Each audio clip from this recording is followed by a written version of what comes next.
we will start with the approval of the October 23rd, 2024 Policy Committee meeting minutes. Is there a motion? Motion to approve? Second. Okay. All those in favor? Wonderful. It does not look like we have any public present with us this morning for public comment, so we will move to policy 300, personnel. So policy 300 is coming to the board out, or coming to the policy committee out of turn. So it's not on the regular schedule. It was last revised in November of 2023, so you may be wondering why is it back on again. And as you may recall, there have been some reports about some unfortunate potential activities involving a substitute teacher. And so a discussion was had about that, and a request was made to update the policy to expand the requirement for criminal background checks to include substitutes, coaches, volunteers, etc. And so that's really what the policy is here for today. There are some minor additional edits because of the change in the law that moves from certificate to licensure for teachers. Not everyone is licensed yet. Some are still under the certificate nomenclature. That will, over time, fully adjust, but we're adjusting some of the language to reflect certificate or licensure as well. The implementation of the criminal background check piece is in D1C, so you'll see it's there that in accordance with the requirements that all employment candidates will have the check, and that this will include substitute teachers, coaches, and contractors, including the criminal background fingerprinting. Well, and I just want to underscore, that is not a new thing. We're just putting it newly in here. They are already Right. gone through background check and all that, but we were capturing it. Always not doing in the that. That's not new. I just want to make sure, yeah. Yes. Question though, just real quick. The board did first reading on October 23rd, and we are changing the name of policy 319 down the line likely Too. to non-unit group. Will that have to come back here, or is that considered a technical amendment? That's a technical amendment. It will have to come back for the policy committee to look at the technical amendment. I don't think I'd have to go back to the policy on policies. I thought we said that if it's just a title change like that, it doesn't have to come back through. I think it still has to come to policy, but it only needs a single reading before the board for the technical amendment. Okay, Yes. just wanted to confirm that, because I know that title is going to Right. change to non-unit group. It will, and we actually toyed with, well, do we make the change in advance, but we really can't because we don't know what that policy Right, title will understood. ultimately end up being. Okay, I think that was my only question. So those are the changes with respect to 300. It is a relatively succinct and brief change, but it is one that was discussed publicly, but on the dais. I think not the last meeting, but the meeting prior of the board, and so we wanted to move quickly to get this in front of the policy committee so we can get this change officially made. So open for any questions or discussions. So the one question I think that I had, aside from what Dr. Sergo just mentioned, was whether we should add a definition for contractors so it's clear who is covered under that contractor. Because it's not, that previously wasn't in the policy, so it's not defined as who is considered a contractor, who would be subject to the policy. It might just be helpful to be clear. We could add a definition for contractor. Not a problem. I also, along those lines, had a question, number 12, that talks about support employees. And do we need a separate definition for this group of employees as opposed to the ones that fall under the, I might use a work term, but contract agreement with the union? So, I wonder if 12A should be adjusted to mirror the definition. I don't know.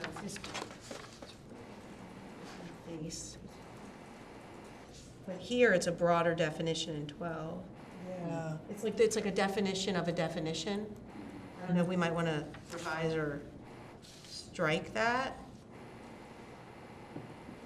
does that make sense what I'm saying? You mean like 12A? Like 8 is the Yeah. definition in the Yeah. context of this document. I don't know that 12A, it sounds like it's a different definition. Yeah, that's my question. And then I also thought, along with contractors, do we need a definition for our volunteers? I was going to say the same thing about coaches, because coaches can be volunteer coaches who are not employees. Okay. So I would recommend, see if we strike 12A, only because that's also actually not in alignment with the FACE charter. The definition of a support employee is limited to non-supervisory. This is the old definition that had been used here, but isn't aligned with the FACE charter. This isn't saying that they're supervisory, they're saying it's supervisory support. What is supervisory support? Because we don't, I interpret that to mean that they're there to support supervisors or they're supporting non-supervisors. I don't think, That's how I interpret that, but that, You're talking about in 12A? I would read that the same way, that they're supervisory support. they're not supervising. Supervisors. Right. I don't interpret that to mean that they're Support employees. supervising someone, that they're there to support supervisors, or well, they're it says they there. hold positions designated by the board as okay, so here's, let me try to say this differently. There has been a practice, which we're trying to clean up, where there are some supervisory people in the FACE unit that really don't belong there. Because the FACE unit charter is for non-supervisory support. We're trying to clean that up, and we're working with FACE to do that. The charter is non-supervisors. Non-supervisory support would mean support for individuals who are not in supervisory positions. So a teacher is not in a supervisory position, but an SEIA who would be in FACE would support the teacher. Okay. And that's how I read. Yeah, I can see that. Yeah, It's not saying that they are supervising. They're not supervised necessarily by the teacher, but They are there to they're support. there to support them. Yes. That's how that's how I would read that, but we can certainly go I back guess and I guess take my another thought look. is since the 12A reads like a definition, Yeah. we don't need it there, because we have a section on definition. So I would recommend removing it. Because first of all, if the 5 of us can't figure out what it says, It's, it certainly raises the question of, do we need to do something to clarify it? Whether removing it is the correct option, I think we need to put some Yeah. thought into that. Or include that line within the definition of support employee. I was just gonna say, if we could, make support employees, and you can have 2 categories Yeah. of those, of that definition.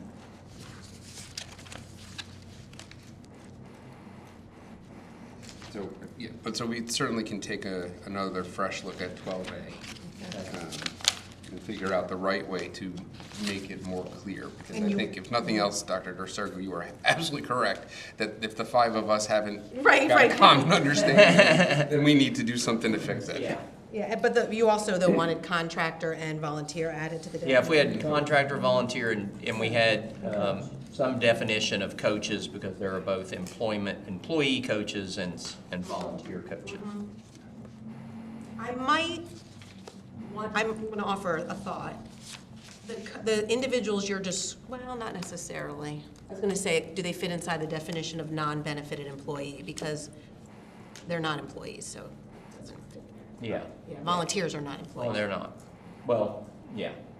Although, Some may, yeah. Some may. Yeah, that's it. yes. There are compensated coaches who are not. Correct. There's They a become paid, there's employees. unpaid, there's They volunteer. become yeah. employees as coaches But only. they all have to be But background. they're also checked. volunteer, yes, yeah. So I do have a couple more questions, but I don't want to. Go for it. Nope, go. So is there a reason why we use kind of the term salaried instead of exempt or non-exempt? Where are you referring it to? So if we look at number 2 under the definitions, Oh. employees defined to mean any individual who works for the board as an hourly or salary wage or in a managerial or supervisory capacity. Could we simplify that with just exempt and non-exempt? Well, so the language of the FLSA, which is what I know you're referring to, has not traditionally been used in that fashion in policy language, because that status can change, and not a lot of employees understand it, right?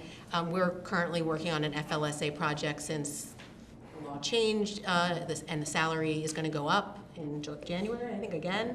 The Salary Actually, threshold. That got ruled down. Oh, I just saw that yesterday. Yes, it's. I did see that yesterday. There was an article about that, defeated, yes. yeah, in the But court. either way, the sort of what you're referring to is the status of determining whether or not someone is eligible for overtime. Correct. Right. We have a separate process for that that's more of an SOP. Okay, so that isn't really what the intention of that definition is. That you can work Okay. for us and you may be on a salary or you may be earning an hourly wage. Okay, all right, Yeah. okay. So for the first definition, I just wanted to ask about maybe simplifying this. I felt like, and I'm open to hear everybody else's, perspective on this, but in here, we talk about certificated or licensed employees defined to mean any person employed by the board in a position which requires a certificate or license issued by the State Board of Education. And I think it just could be a period there, and we could eliminate or employed in a professional education capacity. But I'm not sure the intent of that. I don't think you can, because we employ professionals in positions like our counselors and psychiatrists, or psychologists, whichever one it is, We'd like to have psychiatrists. who are professional and certified, but they are not necessarily certified by MSDE. And Okay, all right. we do need So to, you're and they are within. differentiating between two groups that are. Correct, and they are within the bargaining unit, and so they are within the FCTA bargaining unit, so even though it's the Teachers Association, it actually includes more than just teachers. And so we do need to make sure that we capture that group of individuals too. Okay, all right, got it. And then, I'm wearing my HR hat, just looking at, when we define full-time to mean an assignment that requires an employee to work 4 or 5 working days in a regular work week totaling 35 hours, could we simplify that to just say, a full-time employee is defined to mean an assignment that requires an employee to work a minimum of 35 hours in a work week, in a regular work week, I should say. And I don't know, I mean. I don't know the history of that, why it's worded that way. I was wondering if haven't- if it tied back to agreements.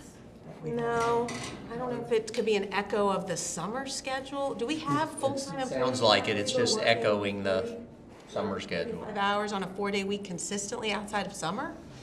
Not that I'm aware of, not on our side. I can't think of anybody who has I don't know that the days of the week matter as much as the hours. So I don't know. I would hold on the 4 or 5, because what I would not want is to put us in a position of having an employee say, well, look, the responsibilities of my job allow me to work 12-hour days. I could do this in 3 days, and work 12-hour days, that gets me to 36. Oh, I don't know what that position would look like. I know Interesting. what you're saying, so really what you're defining is that we have a work week, and our work week is, At minimum, it's 4 for the summer, 5 for the 5 for the regular. regular, and then over across those days, you're working. a nursing schedule. yeah, there's no flexibility, Yeah. there's no flex schedule Right. that we're talking about here. Not that would allow you to go down to a 3-day work week, which is what theoretically, and again, I don't know that we have any positions that would lend themselves to that kind of a role, but I could see a schedule for maybe a HVAC technician type role. That would allow, that would lend itself to that kind of work, because it's not like they need to necessarily be in front of, a class every day. They're, Well, but there's needs every. That our buildings are open every night. Yeah. Someone can say, I work 7 to 7, 3 days a week, you know. Well, right, but I'm just wondering, well, you mean, could a future position be, we have two positions, one that's 3 days Monday to Wednesday, and one that's 3 days Yeah, that's Thursday far to outside the Saturday. scope of what this policy is intended to do. Right. Yeah. Yeah, It okay. keeps it from. Yeah. All right, But I'm that's the good. reasoning behind just leave it alone. Yeah, I was gonna say, that, I'm not opposed to the language, I just had, For sure. questioning. And then I had a question on part-time, but I'm gonna leave that one alone too, because that kind of tied into the full-time thing. Now I have on number 7, what does in-house basis mean? Certain schools have resident substitutes, and That's so, just defined above it. Yes. Okay. Okay.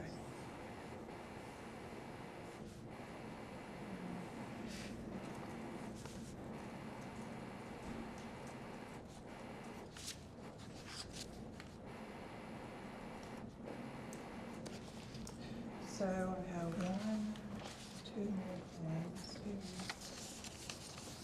And this was in regards to, there was a statement about dress code, and under number 3, appointments.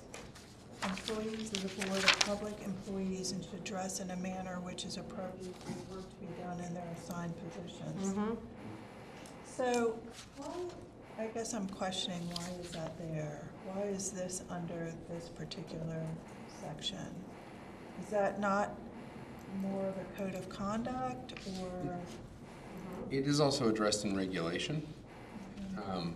But and maybe it doesn't, I don't know whether it is appropriately within the appointments subset, but I think it is there to set the expectation that the board has, that not only does the superintendent expect you to be appropriately hired, but the board has that same expectation.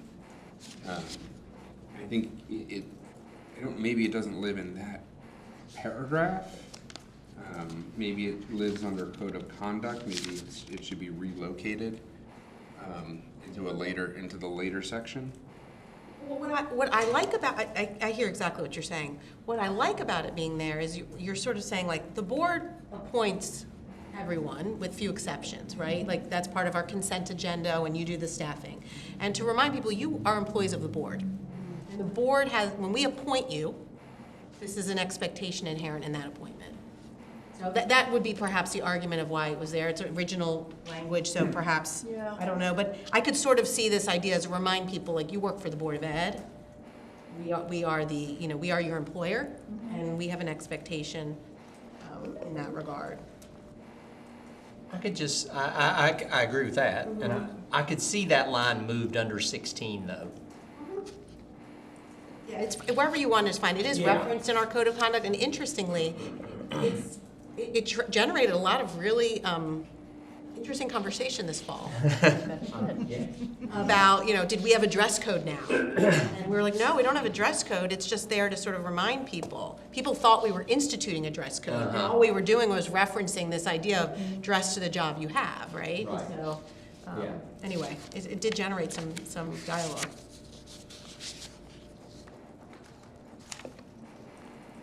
And then I also felt like dismissal might be, we might consider moving that under the code of conduct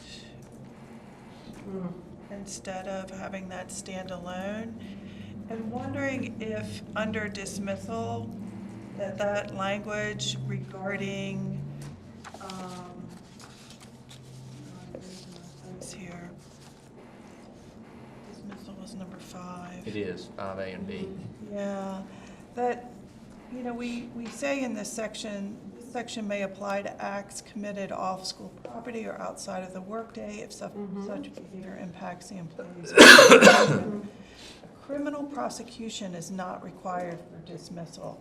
I don't know, I feel like that needs to be expanded upon a little bit. I mean, I think isn't it dependent upon what they're prosecuted for? Well, so the scenario would be, I'm trying to think of a good example. Now, sort of using a real example. Somebody who, let's say, is charged with assault. Yeah. And maybe through a domestic situation, or they got in a fight at a bar, I don't know what it could be, but they could be not charged there, they could plead no contest, we can still take employment action, even if you haven't been criminally found liable for something. Right.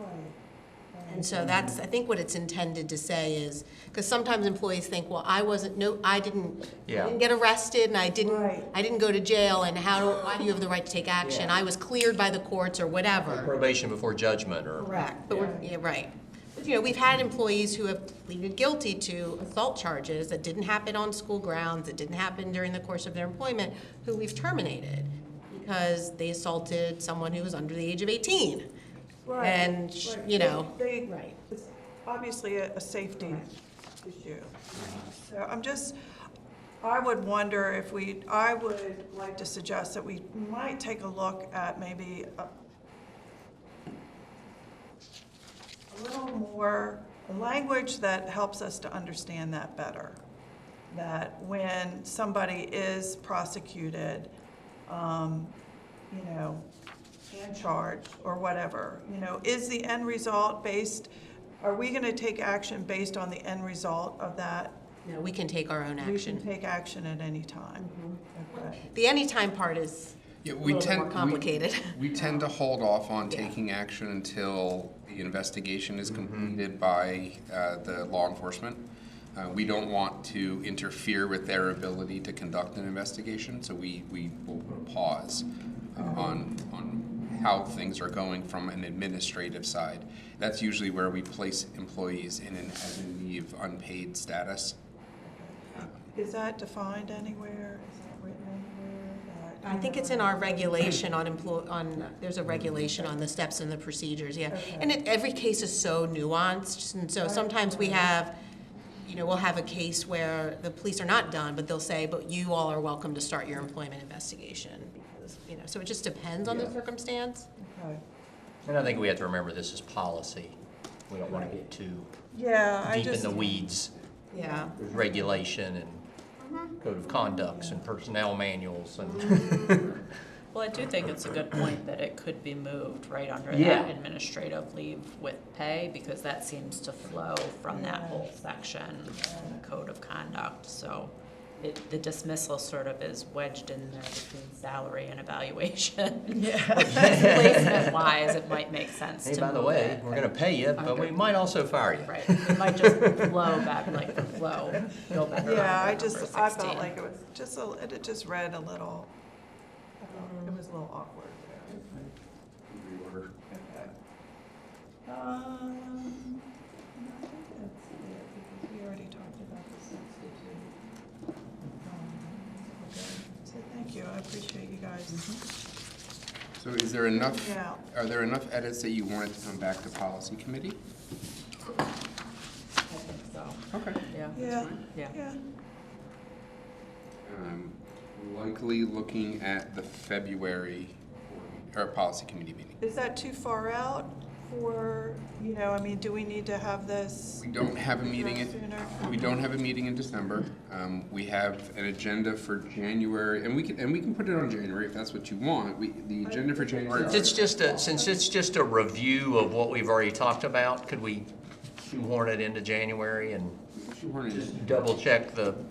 Procedurally, to your point, Ms. Allen, it's not like we need any of that language codified to keep, right? Got it, Yeah. got it. So Yeah, you- 'cause to we were take- already to take doing any it. action that you. We're already doing Just it. clarifying that we were already doing it. We can include it on the January. Okay. Thank you.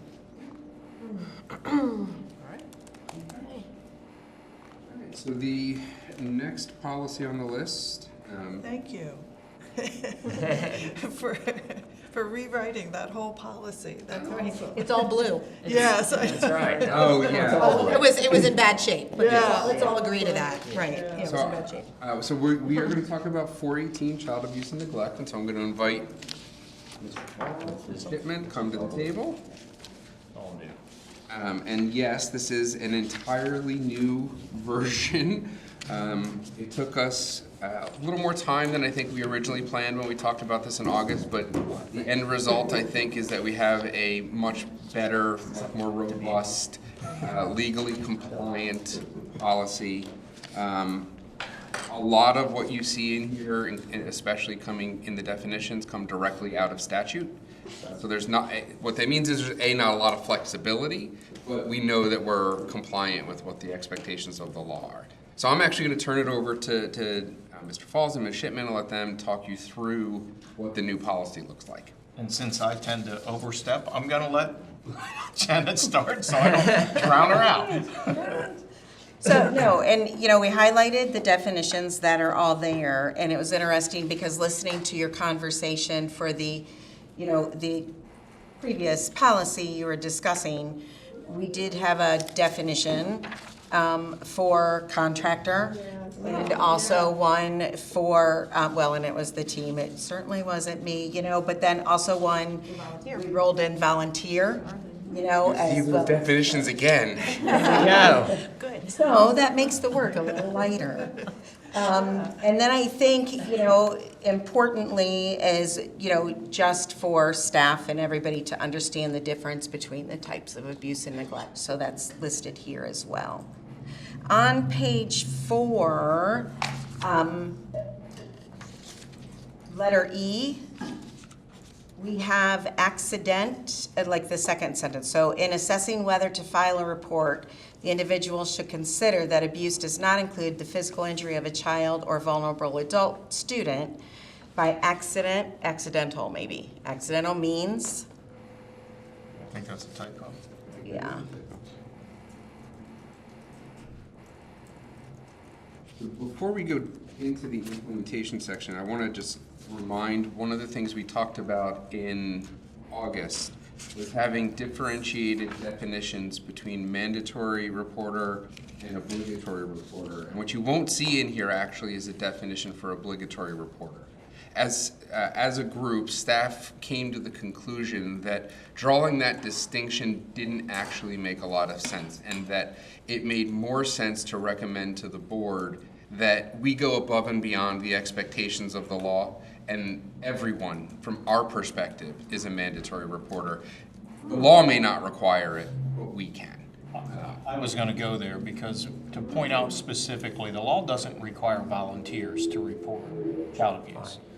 But it's the purview of the board to say, we expect our volunteers to report it in the same way that staff would report it. And so that will require that we train them in the same way that our staff are trained as well.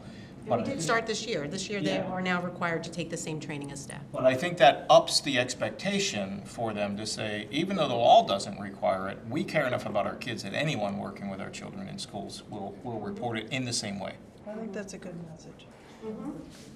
And my apologies because I had my 3 and 4 flipped. So I jumped to 4, but I should have been looking at 3. All right.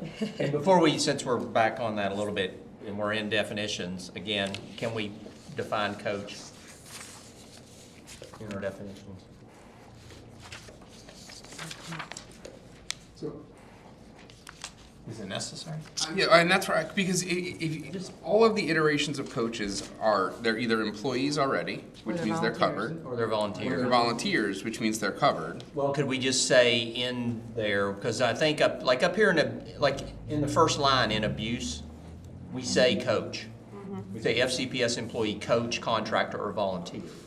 So then therefore, under employee and under volunteer, could we signify coach? I just look at it, I agree. the world we live in, coaches are, Yeah, and I'll be honest with you, that some of this work was born out of some gaps and in the realm of coaching, because we have a huge number of volunteer coaches. They were not being held to the same training expectation as our paid or employee coaches. Yeah. And we had some gaps where things were being reported, and coaches hadn't been trained on the mandatory reporting, and they didn't understand the procedure. So we filled all those gaps, and so I do think to some extent it may not hurt to add that distinction.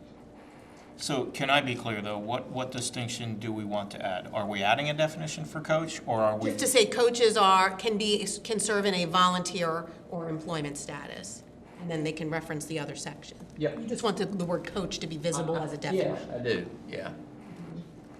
I think it's important that we put that on them. That we, like you said, we have a lot of volunteer coaches. And I think it's important that the employee coach can go to his assistant coaches and say, hey, you're included in this too. Yeah, I think typically we think of volunteers as the parent volunteer who comes to the kids' school and helps in the third grade classroom, and so I do think that that may be helpful. We can find a way to make that adjustment, whether it's to incorporate it into the definitions for employee and volunteer. That I guess maybe I have just a more perspective on, because volunteer coaches also then coach our FCPS kids all summer in AAU and 7-on-7 football, and so I just think it's important to make sure they're. I think you're going to get into potential nuances too, because there are coaches who serve in that role, but then there's also advisors of clubs and other things that. Thank you, Dana, for bringing that up. Well, that's why I would like You it might- defined as coaches, Extracurricular club sponsors. you know, We need to who add that somewhere. coach for FCPS. Yeah, but I think, Dana, I'm so glad you mentioned that, because that was coaches was a gap, but so were extracurricular club sponsors. So we do have some individuals who are coaching marching band or after school who are in this space of may or may not be a volunteer or may not be an employee. So They serve in a role of an advisor or in a supervisory role with students, but they're not classified as a coach for us. And that's what I'm saying is, if we flesh that out too much, then what other gaps are we creating? I think we tried, the way we framed the definition for volunteer, we tried to capture those gaps. It's not, we specifically didn't list particular types of positions. We defined it to mean parents and family members, other members of the community who are donating their time and energy to support students who perform without compensation school-related duties, which would be, you know, the mom who volunteers to be the lunch monitor, right? Or tasks similar to those performed by an FCPS employee, which would mean your school's club sponsors. That could mean your coaches, right? Because FCPS employees do coach as well. So, I mean, we tried to define volunteer in this broad scope way to capture those gaps, as opposed to giving a list of types of positions. Would it be appropriate to say there, maybe parenthetically, that this includes but is not limited to? Yes. And that is one way we may Advisor of clubs, et cetera. Yes. that is one way we may. I'd just like to see the word in there so that we're, and I like that. Yeah, I do too. My concern with creating a definition of coach is then those other groups, are we going to create definitions for all of them too, and then do we miss any? So.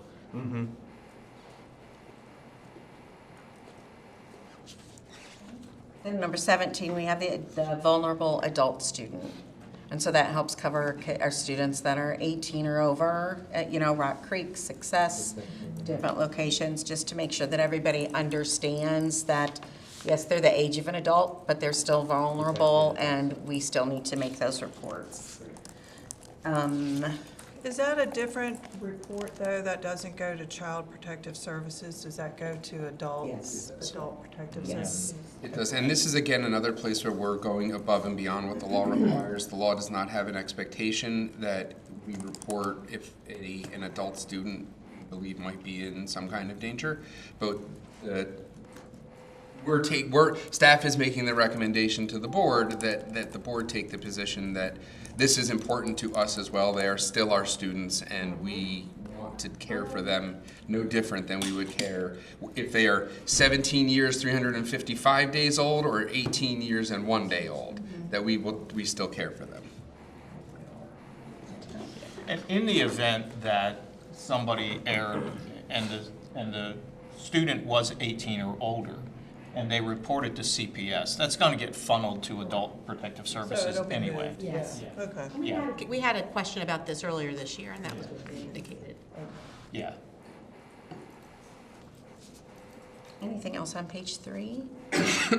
No, just what I was pointing out to Dana here is I kind of rescind my whole demand about, because we get in the policy statement and we're very clear about FCPS employees, coaches, contractors, and volunteers, so, yes. And then over on page 4, especially letter B, just wanted to highlight that, and it is in our current regulation.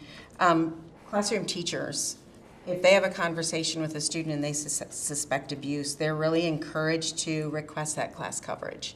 Because the feedback that we get from CPS is that, you know, if we call at 4 o'clock, they're off. And if it's a situation where they may respond, we want them notified as soon as possible. So we really encourage that class coverage, and principals are able to do that and create that. And then letter E is where we came up with the typo of accidental means. And nothing else really highlighted except, you know, like we do have the annual training that goes out. Counselors, we really try and get them some face-to-face time in front of staff so that staff can ask those questions. They're a great resource for staff in that if they've never filed a report, you know, or made a report, the counselor's happy to sit down with them, walk them through the process. They just can't make the report for them. So when we met back in August, the panel had interest in ensuring that training was addressed. So as Ms. Shipman indicated, there's a reference to that in the implementation, but it's also in the policy statement as well. And it's captured in that first policy statement that all employees, coaches, contractors, and volunteers are aware of and understand the requirements. The only way that happens is if we conduct the training. And so that's how the staff addressed the panel's interest in training.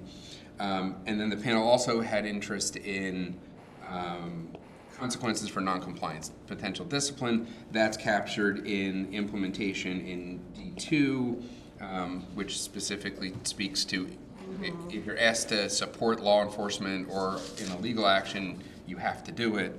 And then also in D3, to ensure that due process and disciplinary rights are protected. And then the last piece that the panel wanted was to make sure that there were comprehensive regulations, and so there is a set of directions which goes beyond our normal instruction from the board. Usually the board just says, superintendent is instructed to create some regulations.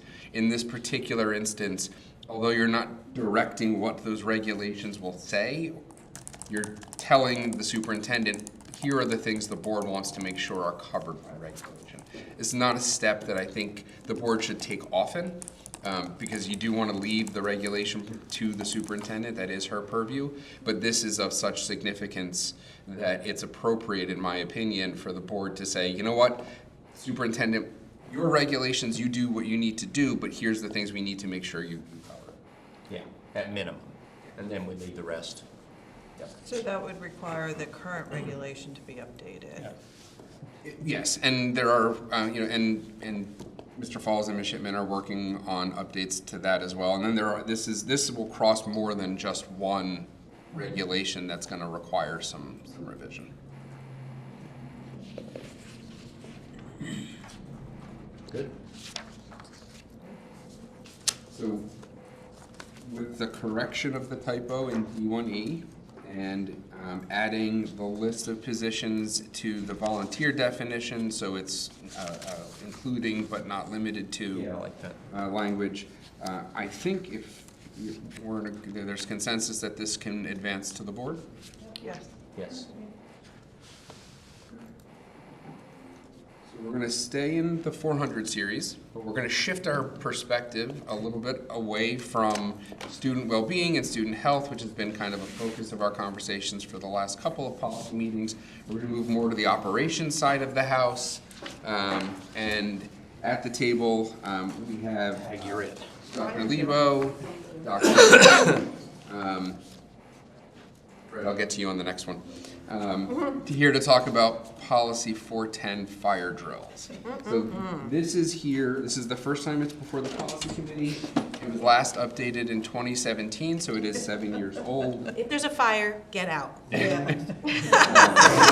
Looking at you. You don't want to talk about fire drills? Come on. Mr. Rose won't bite. I don't want to touch this. Camera time up here, come on. They can barely see you back there.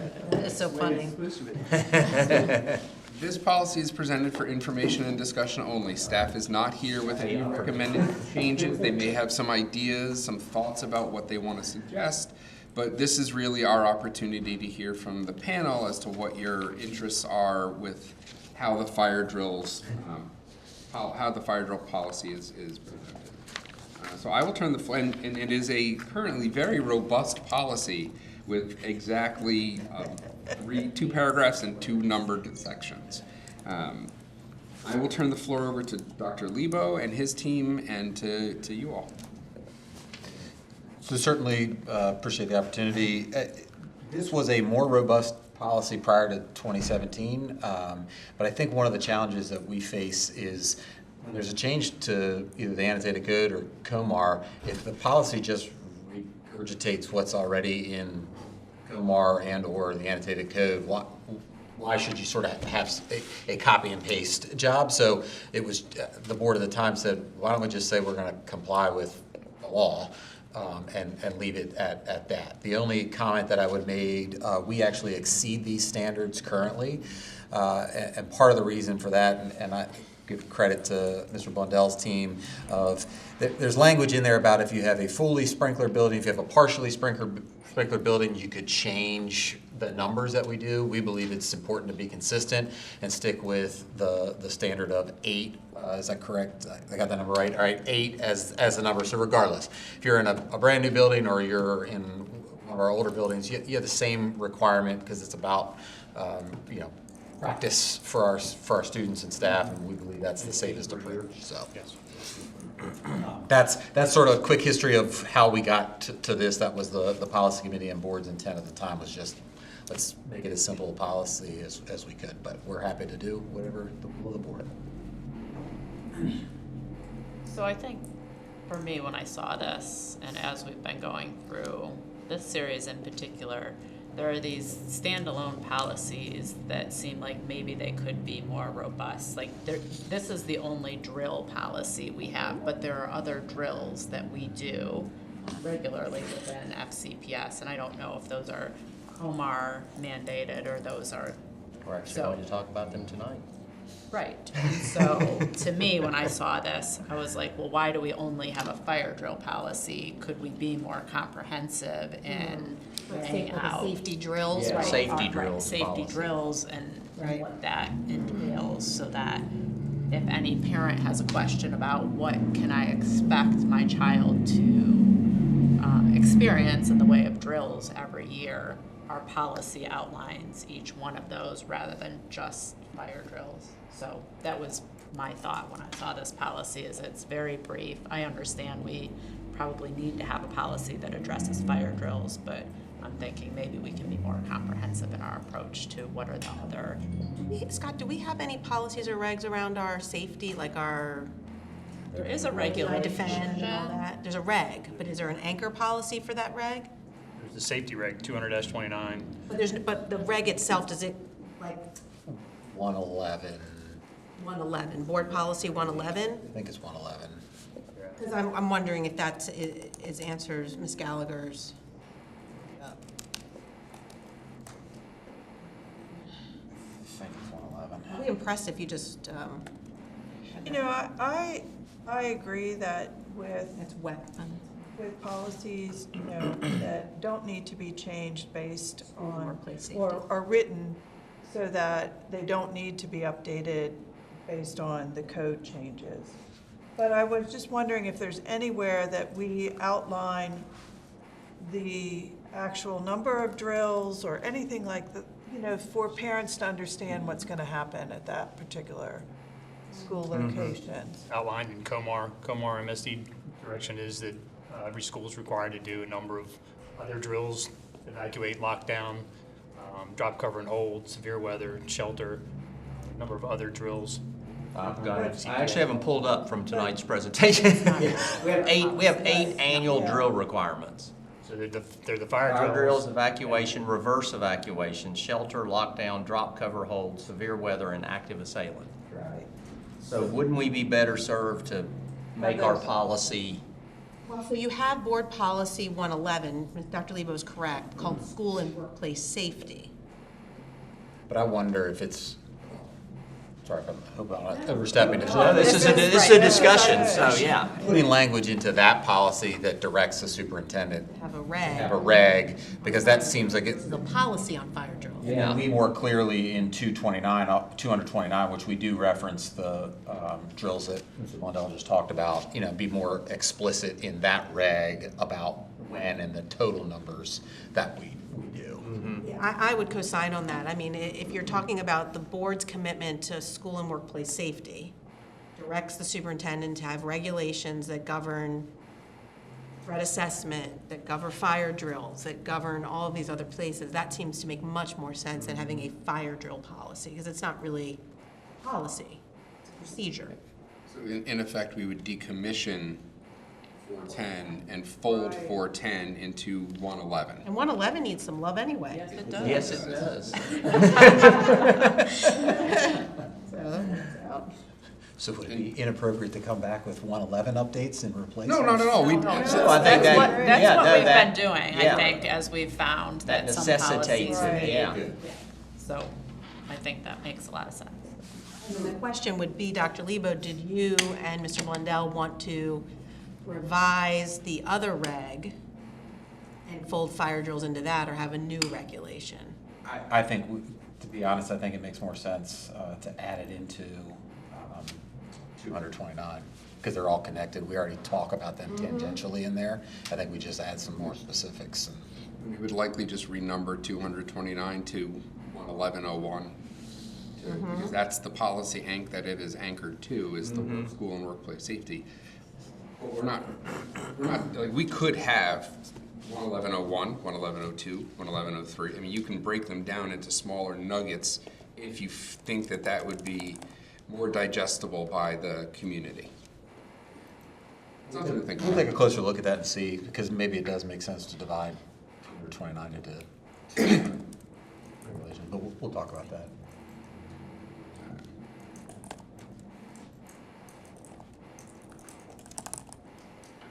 Well, that was good. We always like decommissioning and Absolutely, because that, making things more. But I think it'll be clear, much clearer for the public if they go to policy 111 and they see everything their that is child will be subjected to as far as drills. Or how did you go to school and workplace safety, but you don't see anything about drills or anything, like, Yeah. so you have to find something. So that makes sense. Okay.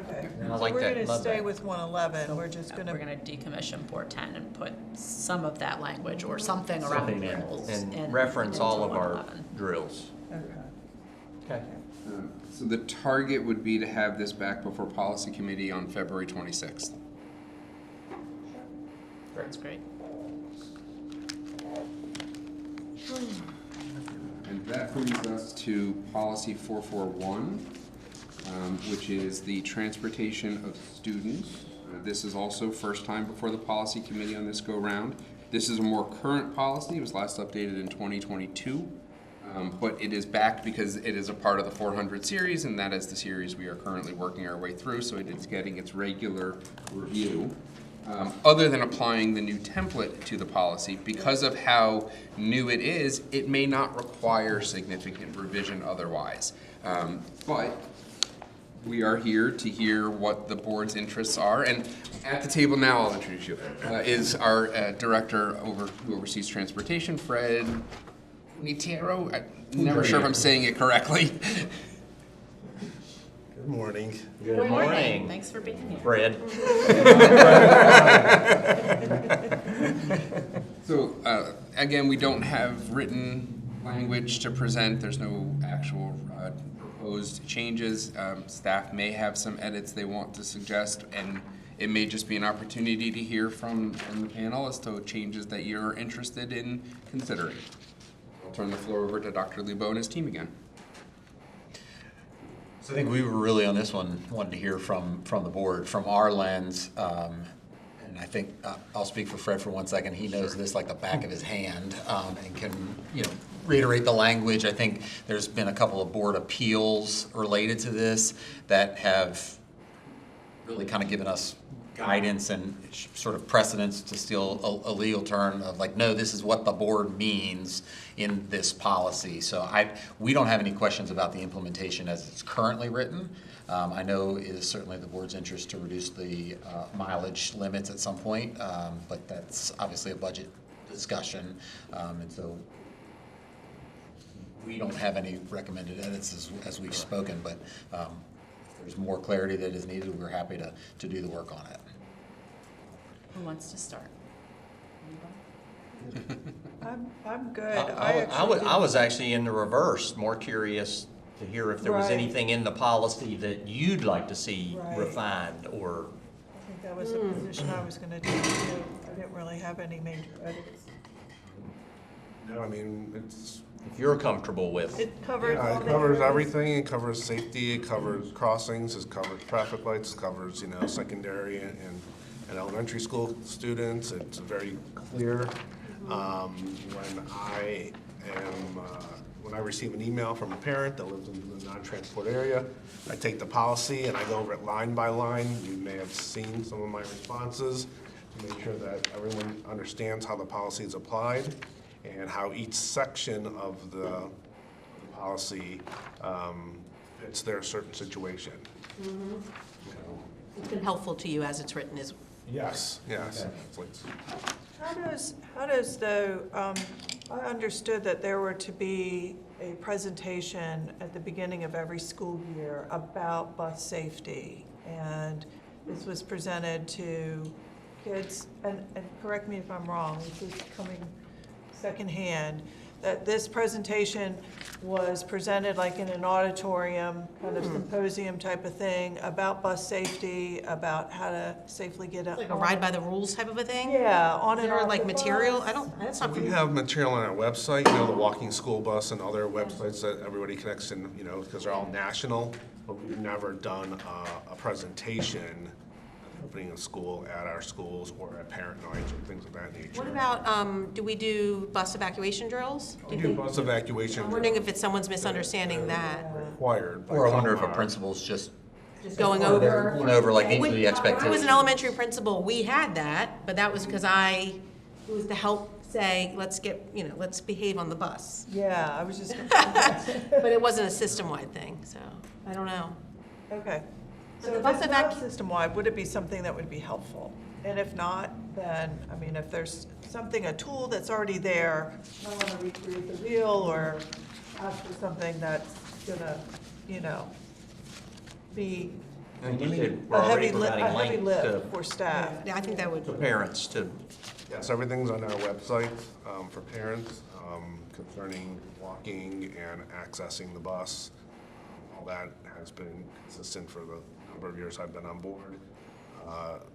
Many years ago, we did a short movie that we presented to our schools about walking safely to school. Okay. It was done a number of years ago. Oh, that's interesting. I didn't think about the walkers. Yeah. Yep, we've done that, and bicyclists also. The bus evacuation drills, though, all students participate in because they also go on the bus for field trips, right? Yes. And is there a time by which they have to do those drills? So we do one in the fall and one in the spring, and it's coordinated with the school. The school will pick the date. They send out an information to all the drivers saying, next week, Tuesday, we're gonna do bus evacuation drill. The driver, as they prepare to come into the school, will notify their students that we're doing a bus evacuation drill. It's gonna be a rear door. Our process is this: make sure you leave all your belongings on the seats, and everybody, exit the bus accordingly. Get to the back of the bus, drop, scooch. Then, there's always two people at the end that will support the students as they come down, and then they'll get back on board the bus at the end and get their belongings and then walk out at the front door. That's required by law. That's required. So I have a couple of things, I think. So one is, there's not really any reference in this policy to like student code of conduct on on buses or transportation, and I don't think it has to be expansive, but I think it would be helpful to just reference that student code of conduct does apply to bus students. Now that we have it. You know what, actually, you make me think of, we should probably also source the new personal mobile device policy once it's, because there's some language in there about use on the bus, so like just as a, at the end where they have that sourcing. Yep. That, So, right, letter, behavior on buses. yeah, letter D just basically says reimbursement of any damages. So when we have a cut seat and we have to replace the seat cover, we send an invoice. Yeah, just some reference. Yeah, I reference think. to the, I like that. Good idea. And, well, I mean, obviously, we'll go through and do some definitions and this. There's some ambiguity, I think, in, I guess it's letter E under the student eligibility for bus transportation. I don't know if you can make it more clear, like, when students are required to walk across a roadway involving an unusual safety hazard. I don't know if there's more information you could provide around that or what exactly that means, or if it's just evaluated on a case-by-case basis by the transportation department. I mean, I think sometimes we get these requests from parents who say this applies according to this. So if there's anything that we can clarify about what, I mean, I think there's a lot of, as you get further down, there's more information about when exceptions might be made.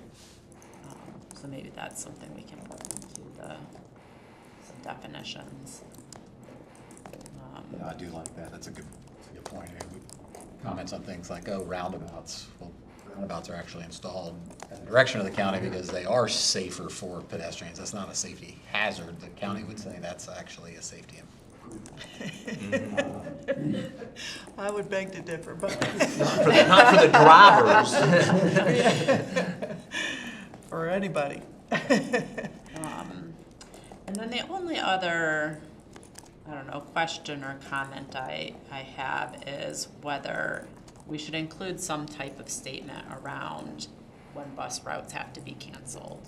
I mean, we've experienced that just because of where our staffing is currently. And so maybe that goes somewhere under the parental responsibility section. I mean, I like the way that we framed that getting students to and from school is a partnership between home and the school, but not that I want to say bus transportation is not guaranteed, but something that, that we can help. Just saying, on the clarify. rare occasion that Right. bus transportation is unavailable, parents will be responsible And we for. will communicate as soon as possible to alert. I mean, are we required to? We're only required to provide special education By federal services. law, Yeah. So, I mean, regular it is. we really could make a statement Yeah. that parents Some understand. statement, because we know staffing wise, it's Yeah. been a challenge for us in the last couple of years, and so as part of the policy, clarifying that. However, whatever language feels. Whatever you're comfortable with. Good. And those were the comments that I had. This thought that popped up as we were thinking about questions that we get, is it worth adding a statement about the responsibility for crossing guard? Locations and staffing is outside the purview of the board. I don't know if we've included that in other policies. It's a question we get a lot because they think it's I do us. see that, yeah. Because some communities are more diligent about, Middletown has crossing guards everywhere.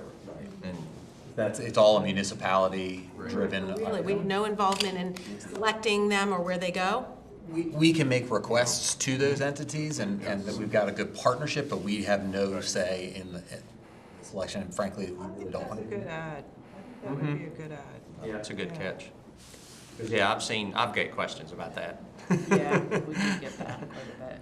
And if somebody is requesting bus transportation because the crosswalk is not staffed by a crossing guard, it might be something that is helpful to include in this policy. Yeah, for the parent to understand that it is a municipality that's providing that service, then they can advocate locally.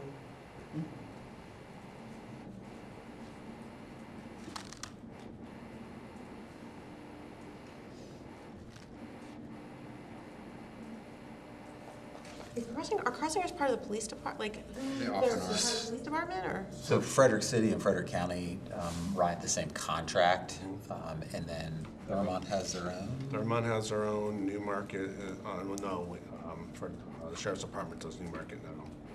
Vermont, but. Middletown. Middletown. They pay their So- residents. Some are municipalities and some are under the umbrella of Frederick County Sheriff's Department or Police Department. Yeah. And that's why I say municipality, because it falls under their umbrella, Yeah. right? So the county and the unincorporated areas, the sheriff's office. Understood, okay. Yep. And the city has designated the city police to be there.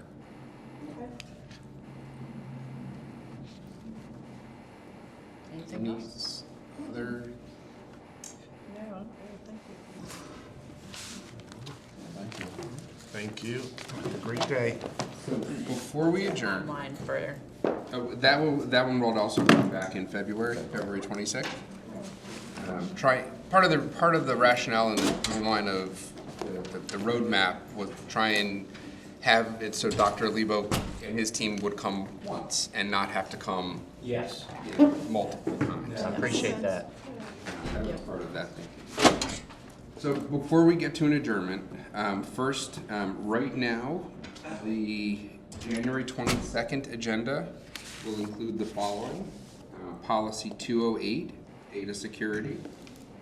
Policy 442, student data privacy, which is a decommission to fold into policy 208. Policy 210, which is technology acquisition, which is a renumbering from policy 434. Policy 420, physical examination immunization for students, which is a decommission, because that is folding into policy 409, promotion of health and wellness students. Policy 300 is going to come back. And policy 119, communicable diseases, which is a new policy. And again, it's out of sequence because it's a 119, but it kind of was an outgrowth of the conversation about student health and wellness, and we just determined the right numbering was in the broader 100 series. So right now, that is our agenda for the next policy committee meeting. There is no December meeting. I know we have made, back in August, we made reference to some policies may be brought forward in December. That's because at the time I forgot that we didn't have a December meeting. They are a part of the January agenda. So as you can see, we have a very full agenda for January. I'm doing my best to try and limit these conversations to no more than 5 to 6 policies at a time. It helps when we're decommissioning because that's listed as 2, but it's really one conversation. The other thing that may pop up on the January agenda, if the panel is so inclined, I would really like to redo the website for the policy and regulation page. I think it is underutilized, that it includes information that is outdated. The selected policies, we have not gone back and updated that at all. And so who knows whether that is still current. It's just weird, it's just weird. It's just odd. It's just an There are odd, many opportunities to enhance that site. And so odd. and Ms. Chesney and I have some ideas of things that we might include on there. We might include a section with the minutes, because although the minutes still live in board docs, because that is where minutes are supposed to live, we thought, well, wouldn't it make sense, since we now have these wonderful PDFs that are easily accessible, to make them available on the policy Shop. page? yeah. Digging in. Accessibility, transparency. What we don't have anywhere right now is a place for decommissioned policies to live. We say we've decommissioned a policy, it comes off of the policy page where you can find all of the current policies, but we have no place for decommissioned policies to live, and from time to time, what happened in the past comes up. We had this recently with a tutoring, someone who had and they were referencing the old tutoring policy. They didn't know that we'd updated it with the employee ethics. So, there are things that we can do to enhance. If you look at some of the other counties, they include a process. Here's what the process of policy making is like. We don't have anything like that on our site. that would be good. We get Yeah, that that'd be- question Yeah. when people want policy. The one that has a policy and reg Yeah. Like yeah, a flow chart that differentiates between the two and show, you know, if it's a policy, here's the process. If it's a new policy, if it's a technical, there's so much that we can do to provide more clarity to the community about what this, We do, I'm a Bill. Oh, my you God.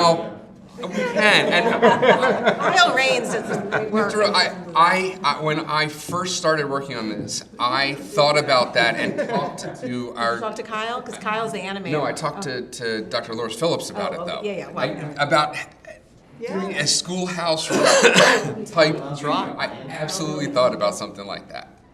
Funny. So we will try to have something like that. Obviously, in terms of priorities, that is a relatively lower priority item, but we are going to try to have something to share on what that might look like at the January policy committee meeting. I think that's great. Wonderful, yeah, I'm all on Yeah, board. especially, yeah, I just Yeah, I clicked on know. the selected policies, regulations, and procedures, and it definitely It's overhaul there. yeah, that and Shazzy, which is the one that you What keep? makes them Is it select, Anne Arundel counties? you know? Yes. So if you check out Anne Arundel County's policy page, they have a really robust policy page Do they? that has a lot more information that we might steal from. Borrow. Borrow? Check out the other LEA. Yeah. Adopt. Long-term lease. We'll adopt it. Adapt and adopt. It's the highest form of flattery. It sure is. It sure is. So I just wanted to preview that for you all as part of potentially as part of the next agenda. That's great. I was just looking at Anne Arundel. Got a lot more. Post pull it up. Yeah. Especially since it's such an anchor for what the board's work centers around, policy development, that, Yeah. And all the hyperlinks are there and look nice. Yeah. So much more that we could be doing. absolutely. Well, we've done a lot, though. We've done a I think, lot. like, kudos Yeah. to Yes, you all, kudos to you because guys. we, You guys have done I a feel like in the fantastic past couple of job. years, we've really overhauled a lot, and gosh. a couple. I agree. I was like, I felt like when I first came on board, that was a real, kind of, I don't want to say passion, but I really felt strongly about, you know, our work for the policies. So, Absolutely. Yeah, instead of feeling like I'm dusting off a bunch of old file boxes and stuff, you know. I feel like we're actually. And we have made remarkable progress in the 400 series. I don't know that we'll finish by July 1st, but we will be pretty close. We will at least I think we will have had every policy before the policy committee. Certainly, we won't have had everything approved by the board yet. Right. But we will certainly have had everything through the policy committee by July 1st, which means that 2-year time frame was met, because we didn't even really start 400 series until I think October or November of last year. Yeah. We were a little behind on the 300 series. So well, thanks for steering the ship. Yep. Great job. Thanks for putting up with us. Not that you had a choice.